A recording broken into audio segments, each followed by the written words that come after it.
Before we create a site, there are some basics that need to be covered first.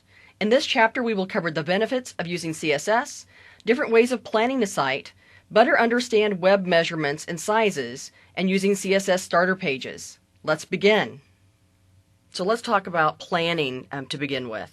First of all, we need to understand both our client and the audience that the client is trying to reach.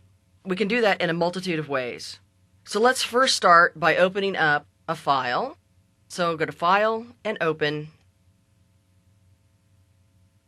In our project files, in our Chapter 2 folder, let's open up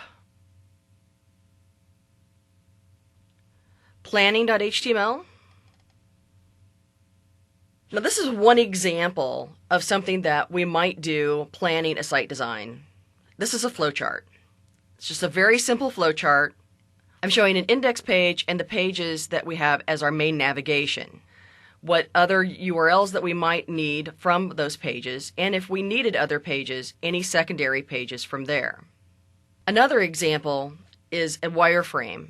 So if we open up File and Open, in that same Chapter 2 folder, there's a file called wireframe.html.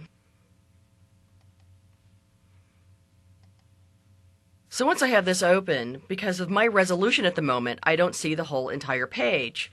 So on the Mac, I'm going to choose Command and minus twice, just so I can see a little bit more of the page.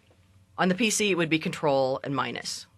So the page that we're looking at is just a really simple page. I did it in Fireworks, but it could really be done in a multitude of different programs. Balsamiq, all sorts of different programs can do a wireframe. So really what the wireframe is meant to be is something so that the client can take a look at the page without being concerned with colors and fonts, etc. We're really just trying to get a match between the client and us on what they need and where the placement of the items are on the page. So what we have for this particular page is just basically where the logo placement is going to be, where our search bar is going to be, where our navigation is. We're going to have a little bit of a slideshow in the middle, and what text and what placement of that text is on the page. That way the client and ourselves can be basically in sync in what they need. We need to understand who the audience is, and that's part of our job to make sure that the accessibility and the usability of the page goes with what the client needs and what the audience needs both.